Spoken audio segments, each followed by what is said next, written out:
जिक्र कर रहे हैं वो है अल-क़ादिरु। अल-क़ादिरु दूसरे तरीके से इसको अगर पढ़ें तो या क़ादिरु, जिसका मतलब है गिरफ्त वाला, कुदरत वाला। जो फजीलतें हैं जिसके अंदर ये भी आता है कि अगर आपका दुश्मन आपके ऊपर हैवी हो गया है तो आपने उसको किस तरह से ज़ेर करना है, या आपके ऊपर कोई दुश्वारी आ गई है, कोई मुसीबत आ गई है तो वो मुसीबत आप तो ऐसा शख्स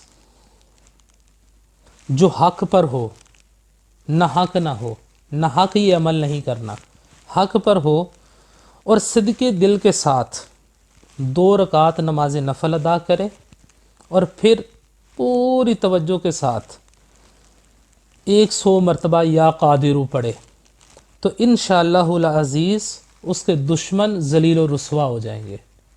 यानी अल्लाह ताला उसके दुश्मनों के उसको ऊपर उसको फ़तह अता फरमा।